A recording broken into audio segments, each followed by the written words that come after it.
மழை சற்றே இடைவெளி விட்டிருந்தாலும் பெரும் மழை பெய்ததனால் ஏற்பட்டுள்ள விளைவுகள் தொடர்கிறது. இந்தியாவில் அந்நியர்கள் ஆட்சி வருவதற்கு முன்பு ஆண்ட மன்னர்கள் அவர்கள் வெட்டிய ஏரிகள், குளங்கள், நீர்த்தேக்கங்கள் அவைகளை இணைப்பதற்கான கால்வாய்களையும் அவர்கள் அமைத்திருந்தார்கள். எனவே பெரும் மழை பெய்து தண்ணீர் நிரம்பி வெளியேற்றப்பட்ட காலத்திலெல்லாம் ஒரு ஏரி பெருகினால் வடித்து விடப்படும் தண்ணீர் அடுத்த ஏரியிலே பெருகும். குடியிருப்பு பகுதிகளுக்குள்ளே பாய்ந்து மக்களுக்கு தொல்லையை கொடுக்காது. இந்த அமைப்பு மன்னர்கள் ஆட்சி காலத்தில் வரையில் பராமரிக்கப்பட்டது, பாதுகாக்கப்பட்டது. அதன் விளைவாக இயற்கை தந்த மழை நீரை மக்கள் அறிவோடு பயன்படுத்தி கொண்டார். நிலத்தடி ஊற்று நீர் மட்டமும் பாதுகாக்கப்பட்டது. ஆனால் அந்த ஏரிகளை இணைக்கும் கால்வாய்கள் இப்பொழுது காணாமல் போய்விட்டது. கடந்த 40 ஆண்டுகளில் அவை திருடப்பட்ட வரலாறு தான், மூடப்பட்ட வரலாறு தான். இதன் விளைவாகத்தான் பெருமழை பெய்து கடத்தப்பட்ட தண்ணீர் குடியிருப்பு பகுதிகளுக்குள்ளே புகுந்து பெரிய நாசத்தை, விளைவை ஏற்படுத்தி இருக்கிறது. இதிலிருந்து நாம் ஒரு பெரிய பாடத்தை கற்றுக்கொள்ள வேண்டும். எனவே வெள்ளம் நீர் வடிந்தவுடன் 2 நாட்களுக்குள் இந்த பிரச்சனையை மறந்துவிடாமல் தமிழ்நாடு அரசு நீரியல் வல்லுநர்கள், பொதுப்பணித்துறையிலே பணியாற்றிய பொறியாளர்கள் ஆகியோரை கொண்ட ஒரு குழுவை அமைத்து இப்பொழுது தண்ணீர் திறந்துவிடப்பட்டதால் அவை பயனற்ற முறையிலே கடலுக்குள் போனது இப்பொழுது தெரியும். எனவே மீண்டும் ஒரு முறை இத்தகைய நிகழ்ச்சிகள் வருமானால் அந்த தண்ணீரை தேக்குவதற்கு, பாதுகாப்பதற்கு, அடுத்த ஏரிகளில் கொண்டு போய் விடுவதற்கான திட்டத்தை உடனடியாக வகுக்க வேண்டும். தண்ணீர் வடிந்துவிட்டது, இயல்பு நிலை திருந்திவிட்டது என்று கூறி நிவாரண வேலைகளையும் நிறுத்தக்கூடாது. குறிப்பாக உற்பத்தியில் ஈடுபட்டுள்ள விவசாய பெருங்குடி மக்கள் மிகப்பெரிய நெருக்கடிக்கு ஆளாகியிருக்கிறார்கள், இழப்புக்கு ஆளாகியிருக்கிறார்கள். அவர்கள் பயிரிடுவதற்காக போட்ட பணம், முதலீடு, கடந்த சில மாதங்களாக அவர்கள் உழைத்த உழைப்பு, இன்னும் சில வாரங்களில் அறுவடையாகும் என்று பார்த்த எதிர்பார்ப்பு, அவர்கள் அன்போடு வளர்த்த கால்நடைகள், பறவைகள் எல்லாமே இப்பொழுது வெள்ளத்தில் சேதமடைந்திருக்கிறது.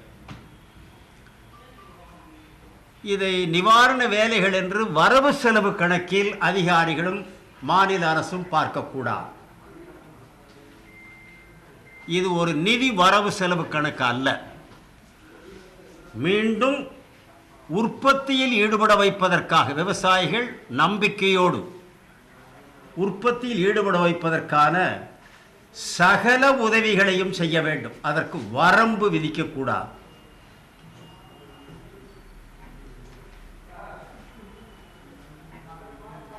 அவர்களுக்கு இடுபொருள் கிடைப்பதற்கும் உதவிகளை செய்ய வேண்டும்.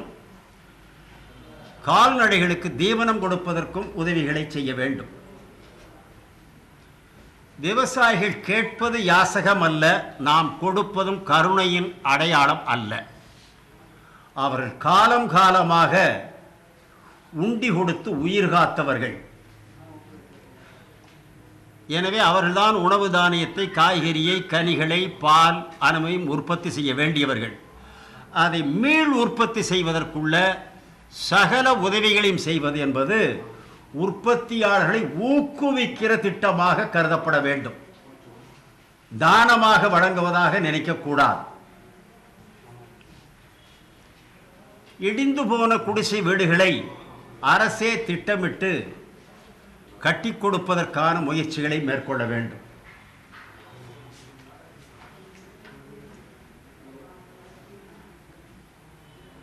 இப்பொழுது வெள்ளத்திற்கு பின்பு பள்ளப்பகுதிகளில் வாழுகிற மக்களுக்கு இந்த ஈரப்பகுதி தங்கியிருப்பதால் பல நோய்களுக்கு ஆளாகலாம்.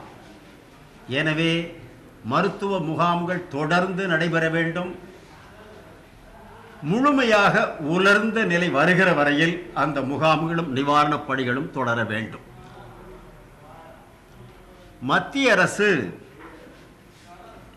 கடந்த 40 ஆண்டுகளாகவே டெல்லியில் ஆட்சி பொறுப்பேற்கக்கூடிய கட்சி எதுவாக இருந்தாலும், அரசு எதுவாக இருந்தாலும், தமிழர்கள் படுகிற பாடுகளை உணர்வதாகவே தெரிவது இல்லை. தமிழ்நாட்டை ஒரு மாற்றாந்தாய் பிள்ளையாகவே அவர்கள் கருதுகிறார்கள். இது ஈழத்து தமிழர்கள் அவதிப்பட்ட காலத்திலும் உலக நாடுகள் அத்தனையும் போர்க்குற்றம் சாட்டி விசாரணை வேண்டும் என்று கேட்டபோதும் இதற்கு முன்பு இருந்த அரசும் சரி, இப்போதுள்ள அரசும் சரி, தங்களுக்கு சம்பந்தம் இல்லாததை போல நடந்து கொள்கிறார். அதில் அக்கறையை காட்டுவது இல்லை. இப்பொழுதும் ஐரோப்பிய ஒன்றியம் இலங்கை வாழ் மக்களுக்கு மறுவாழ்வு கொடுப்பதற்கு அந்த 13வது சட்ட திருத்தத்தை நிறைவேற்ற வேண்டும். வடகிழக்கு மாநிலத்துக்கு அதிக அதிகாரங்களை வழங்க வேண்டும். இழந்த நிலங்களை மீட்க வேண்டும். நடுநிலை விசாரணை வேண்டும் என்ற தீர்மானத்தை முந்தா நாள் நிறைவேற்றியிருக்கிறார்கள். ஆனால் மத்திய மந்திரி சபையிலிருந்து ஒரு சொல் கூட அனுதாபமாக வரவில்லை. அதே போல தமிழகம் இந்தியாவின் ஒரு அங்கம்தான், இந்தியாவின் ஒரு அங்க பகுதி. இங்கே 10 நாட்களாக வெள்ளத்தில் நாடு மிதப்பதும் மக்கள் கொல்லப்படுவதும் 200 மக்கள் உயிர் பலியாகியிருக்கிறது.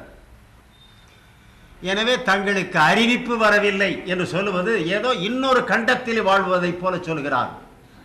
தொலைக்காட்சி செய்திகளை அவர்கள் கேட்கவில்லையா? தமிழகத்திலிருந்து அவர்களது கட்சியை சார்ந்த 2 அமைச்சர்கள் இருக்கிறார்கள் மத்திய மந்திரி சபையில்.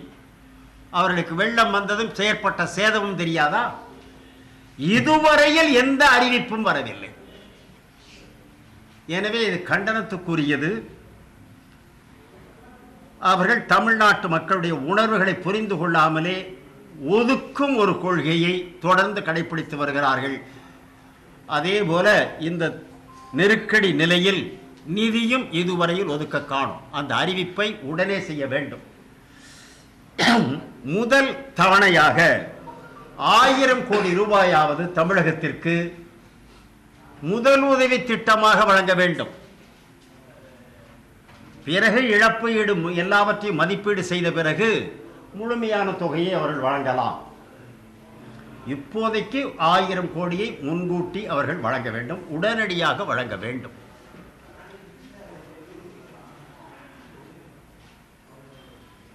வெள்ளம் அடிந்து விட்டது, நிவாரணப் பணிகள் தொடர்கிறது என்பதால் நம்முடைய கடமைகள் முடியவில்லை என்பதை மாநில அரசு உணர வேண்டும். எனவே மழை நீரை தேக்குவது இயற்கை கொடுக்கிற அமிழ்தம் அது. ஆனால் அளவுக்கு மீறினால் அமிழ்தமும் நஞ்சு. இப்பொழுது அது அதிகமாக ஆனதற்கு காரணம் நம் செயல்களில் ஏற்பட்ட குறைகள் தான். எனவே இப்பொழுதே திட்டமிட்டு ஒரு நதி உபரி தண்ணீரை கொண்டு வருமானால் அடுத்த ஏரியில் பெருக்குவதற்குள்ள இணைப்பு திட்டத்தை உடனடியாக வகுக்கவும் நிறைவேற்றவும் மாநில அரசு முயற்சிக்க வேண்டும். அதற்கு மத்திய அரசும் துணை புரிய வேண்டும். அதோடு மத்திய ஆட்சியில் இருக்கக்கூடிய பாரதிய ஜனதா கட்சி தேவையில்லாத பிரச்சனைகளை எழுப்புவதன் விளைவாக 2014ஆம் ஆண்டுக்கு பிறகு இந்தியாவுக்கு வருகிற முதலீடு என்பது குறைந்து வருகிறது. இதனை அமெரிக்காவில் உள்ள நிதி நிறுவனம், ஐரோப்பிய நிதி நிறுவனம் இரண்டும் உங்கள் செய்திகள் மூலமாகவே முந்தா நாள் அறிக்கை வெளியிட்டிருக்கிறார். இந்தியா பின்னுக்கு தள்ளப்பட்டிருக்கிறது. அதற்கு காரணம் இந்தியா என்ற ஒரு நாட்டுக்குள் சிறுபான்மையில் இருக்கிறார்கள். அவர்களுக்கு இப்பொழுது மத உரிமைகள், மனித உரிமைகள் மறுக்கப்படுவது என்ற அச்சம் வந்ததனுடைய விளைவாக கலைஞர்கள், எழுத்தாளர்கள் தங்களது கண்டனத்தை பல வடிவங்களிலே தெரிவித்துக் கொண்டிருக்கிறார். இது வெளிநாடுகளில் பெரும் செய்தியாக மாறி இந்தியாவின் நற்பெயர் கெட்டு வருகிறது. நாம் உலகத்தில் ஒரு நாடு 200 நாடுகளில் ஒரு நாடு என்பதை இந்திய ஆட்சியாளர்கள் மறக்கக்கூடாது. உலகத்தில் ஏராளமான கிறிஸ்துவ மக்கள் வாழ்கிற பல 50க்கும் மேற்பட்ட நாடுகள் உள்ளன. 20க்கும் மேற்பட்ட இஸ்லாமிய நாடுகள் உள்ளன. எனவே இங்கு நாம் கடைபிடிக்கும் எந்த ஒரு தவறான கொள்கையும் உலக விளைவை ஏற்படுத்தும் என்பதை மத்தியில் ஆளுகிற கட்சி உணர வேண்டும். இப்பொழுது தேவையற்ற முறையில் திப்பு சுல்தான் அவர் ஒரு முதல் ஜான்சி ராணி லட்சுமிபாயை போல், சிவாஜியை போல், கட்டபொம்மனை போல், மருது சகோதரர்களைப் போல் சுதந்திரத்திற்காக போராடியவர்கள் மட்டுமல்ல, ஒரு மன்னனாக இருந்தும் வாழ்பிடித்து போர்க்களத்தில் கடைசி வரையில் போராடிய சுதந்திர போராட்ட வீரன் திப்பு சுல்தான். வரலாற்றை வரலாறாகவே பார்க்க வேண்டும். இன்றைய அவர்களது அரசியல் கட்சி கண்ணோட்டத்திலே பார்த்து சாயம் பூசி சுதந்திர போராட்ட வீரர்களை இழிவுபடுத்துவது என்பது நாட்டின் வரலாற்றையே இழிவுபடுத்துவதாக ஆகும். இது கண்டனத்துக்குரியது. எங்களது கட்சியின் சார்பில் திப்பு சுல்தானுக்கு உரிய மரியாதை கொடுக்கக்கூடிய வகையில் தமிழ்நாடு முழுமையிலும் கூட்டங்களை, கருத்தரங்குகளை நடத்துவோம்.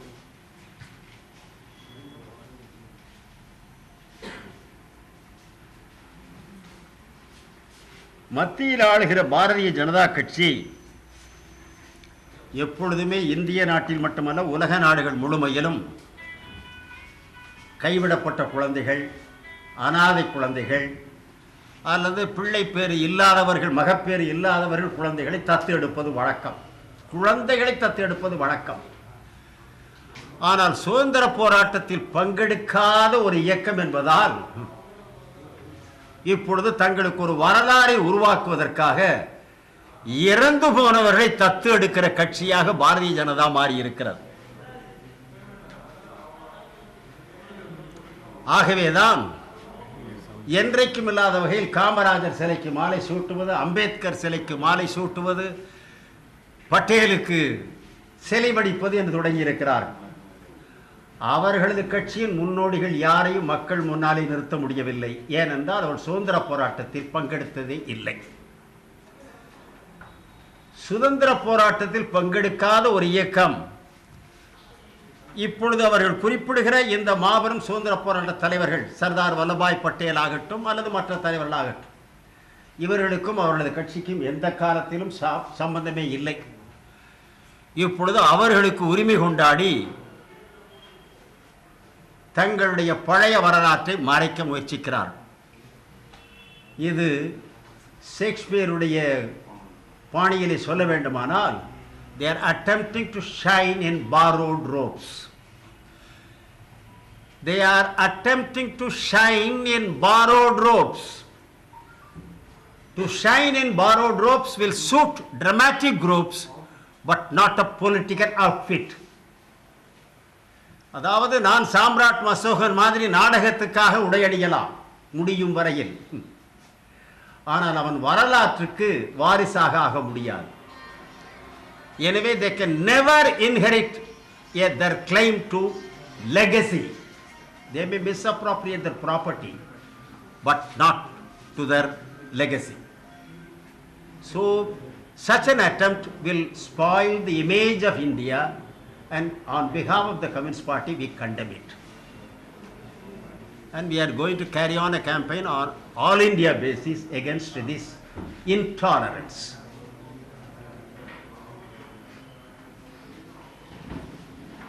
இதுக்கு மேலே நீங்கள் எதாவது கேட்கணும் சொல்ல இப்போ தான் சொல்கிறது. மற்றபடி எங்கள் மழை நிவாரணம் என்பது ஒரு 500 கோடி தமிழக அரசு ஒதுக்கியிருக்கு.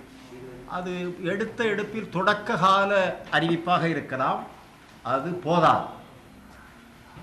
இப்பொழுது அவர்கள் அறிவித்திருக்கிறபடியே கால்நடைகள் இறந்து போனதற்கு, பயிர்கள் அழிந்திருப்பதற்கு, ஏனென்றால் குறிப்பாக கடலூர், காஞ்சிபுரம், சென்னை புறநகர் பகுதி இவைகள் போதாதென்று திருவள்ளூரில் பெரும்பகுதி, விழுப்புரம் பல பாதிக்கு மேல், இவைகள் அத்தனையிலும் ஏற்பட்டுள்ள சேதங்களை கணக்கிட்டால் பல்லாயிரம் கோடி வரும். எனவே 500 கோடி என்பது முதல் அறிவிப்புத்தான், முதல் உதவி மாதிரி. அது ஏதோ அந்த காயத்துக்கு பூசுகளுக்கு சிறிய முதல் உதவி என்று அது போதா. பெருமளவுக்கு மத்திய அரசோடு போராடி வாங்க வேண்டும். இங்கே உள்ள தொழிலதிபர்கள் வசதி படைத்தவரிடமும் நிதியை மாநில அரசு கோரி பெற வேண்டும். தானும் பெரிய அளவிலே நிதியை சரியாக கணக்கிட்டு ஒதுக்க வேண்டும். அதை வரவு செலவு திட்டத்தில் அதிகார தோரணையில் பார்க்காமல் மனித நேயத்தோடு, ஏனென்றால் விவசாயிகளுக்கு பணம் கொடுத்தால் அவர்கள் பங்கு சந்தையில் போடப் போவது இல்லை. இந்த பணத்தை வைத்து அவர்கள் கோடீஸ்வரர்களாக போவதில்லை. நாளைக்கே கலப்பை எடுத்துக்கொண்டு காடுகளிலே உழவுவதற்கு போவார்கள். அது மறு உற்பத்திக்கு உதவும். அந்த கண்ணோட்டத்தோடு உற்பத்திக்கு உதவுகிற முதலீடாக, இன்சென்டிவ், ஊக்கத்தொகையாக கருதி இந்த செலவை திட்டத்தை வகுக்க வேண்டும். அதுதான் கம்யூனிஸ்ட் கட்சியின் வேண்டுகோள். 2 நாளாக மழை விட்டுருக்கு, ஆனால் நிவாரண பணிகள் என்பது குறைஞ்ச அளவுக்கே இருக்கு. மக்கள் தெருவில் போராடுறாங்க. நாம் எல்லா கட்சியினரும் அந்த அவர்கள் அறிவித்துள்ள நிவாரண முறைகள், உதவிகளை வாங்கி கொடுப்பதற்கு எல்லா கட்சியினரும் முயற்சிக்க வேண்டும். கிடைக்காத மக்களுக்கு கிடைக்க வைப்பதற்கு சம்பந்தப்பட்ட அதிகாரிகளை சந்தித்து செய்ய வைக்க வேண்டும். இந்த நிவாரண பணிகளில் தமிழக அரசோட செயல்பாடு எப்படி இருக்குன்னு நினைக்கிறீங்க? அது பின்னர் பரிசீலிக்கலாம். இப்போது அவர்கள் துயர் துடைப்பது முக்கியம். அது துயர் தொடர வேண்டியது முக்கியம். மழைக்கால நடவடிக்கையை எதிர்கட்சிகள் குற்றச்சாட்டாதான் பார்க்கறாங்க. முதலமைச்சர் ஒரு கருத்து சொல்லியிருந்தார். அவருடைய கருத்து நீங்கள் போட்டிருக்கிறீர்கள். அது அவர் செய்த சரியா தவறா என்பதை அவரே பார்க்கட்டும். குறைகள் இருந்தால் சுட்டிக்காட்டத்தான் செய்வார்கள். இன்னும் துரிதமாக நடவடிக்கை எடுக்க வேண்டும் என மக்கள் எதிர்பார்க்கிறார்கள். ஏனென்றால் அவதிக்குள்ளாகி இருப்பவர்கள் கட்டாயம் யாரிடம் முறையிட முடியும்? அரசிடம்தான் முறையிட முடியும். எனவே அதை மனித நேயத்தோடு கவனித்து தீர்ப்பதற்கு முயற்சிக்க வேண்டும். ஆனால் இயற்கையின் சீற்றங்கள் என்று வருவதை முழுமையாக யாரும் தடுத்துவிட முடியாது. அதையும் நாம் கருத்தில் கொண்டு மனிதன் செய்யக்கூடிய வேலைகள் அனைத்தையும் செய்ய வேண்டும். அரசியல்வாதிகள் தான் சார் ஏரியா பிளாட் போட்டு வச்சிருக்காங்க. ஏரிகளை எனக்கு நடவடிக்கை எடுப்பாங்களா? எடுக்க வைக்க வேண்டும். முதல் கடமையாக, இது கட்சி வேறுபாடு இல்லாமல் அனைவரும் சேர்ந்து நம்முடைய முன்னோர்கள் செய்திருப்பதை தொடர வேண்டும். அவர்கள் இருந்த காலத்தை விட தொழில்நுட்ப வசதிகள் என்று அதிகம், அறிவு வளர்ச்சி அதிகம் இருந்தும் நாம் இயற்கை கொடுத்ததை பயன்படுத்தாமல் போனது என்பது நமக்கு ஒரு பெரிய தண்டனை. இது இயற்கை நமக்கு எச்சரிக்கையாக தந்திருக்கிறது. அந்த பாடத்தை கட்டாயம் கற்க வேண்டும். இந்த வெள்ளத்தில் கற்ற பாடமாக சகல அரசியல் கட்சிகளும் அதை ஏற்க வேண்டும்.